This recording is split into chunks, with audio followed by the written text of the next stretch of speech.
अन्यत्र नहीं मिलता। अर्थी बनाओ आप और आगी लाओ, मैं अर्थी में लेट जाऊं, आप अर्थी में आगी लगा दो तो मैं जल जाऊं, भस्म होना चाहती हूं, मैं नहीं रहना चाहती। ये रावण की बातों को मैं नहीं सुन पाऊंगी।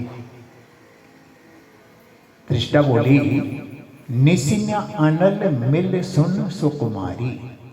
ये लंका है, यहाँ राक्षसों की नगरी में रात को आग नहीं मिलती।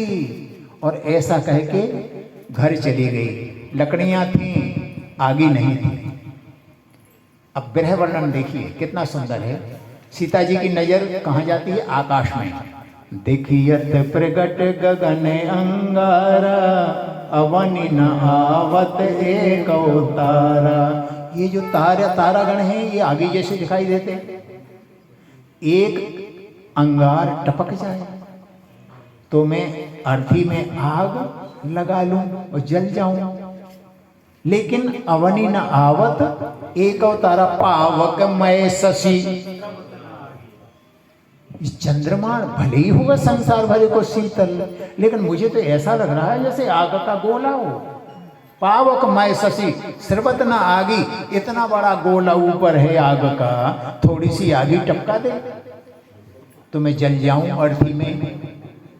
पावक मय शशि सर्वत न आगी, मान हो मोह जान हत भागी। और इसके बाद फिर वो अशोक वृक्ष की तरफ देखने लगते हैं। कहते हैं, सुनहु विनय मम बिटप अशोका, सत्य नाम कर हर मम शोका। तुम्हारा नाम अशोक है। अशोक का अर्थ होता है शोक रहित, और मैं तुम्हारे नीचे बैठी हूं शोक युक्त। तुम अपने नाम को सार्थक करो। अगर तुम्हारा नाम अशोक है तो मुझे शोक विहीन करो ना। फिर उसके कोमल कोमल लाल लाल पत्तों पर सीता जी की नजर जाती है। सुना है बिनम मम बिटप अशोका, सत्य नाम कर हर मम शोका। नूतन किसलय अनल समाना। अनल माने आगी। हे अशोक, तुम्हारे जो छोटे छोटे पत्ते हैं लाल लाल, मुझे आगी जैसे दिखाई दे रहे हैं। एक पत्ता दे दो, एक आगी का टुकड़ा अंगारा गिरा दो तो मैं जल जाऊं। देख परम बिरहा बोल सीता, सोचन कपि कलप समय बीता। और उसी समय उन्होंने धीरे से मुद्रिका गिरा दी ऊपर से। सीता जी ने क्या समझा कि अशोक वृक्ष ने मेरी विनती सुन ली और अंगारा मुझे दे दिया।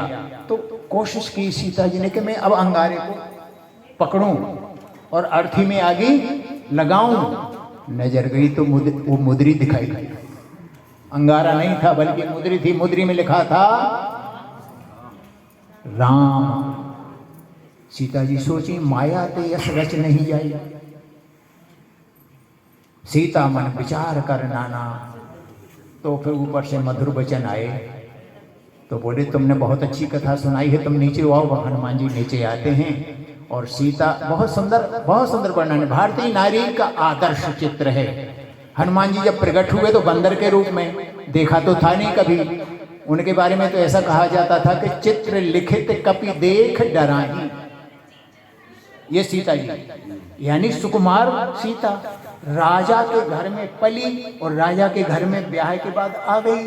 तो चित्र लिखित कपि देख डराही, यानी अगर चित्र में भी किसी बंदर को देख लें तो डर जाएं। और अशोक वाटिका में क्या हुआ? बहुत बड़ा बंदर प्रकट हो गया।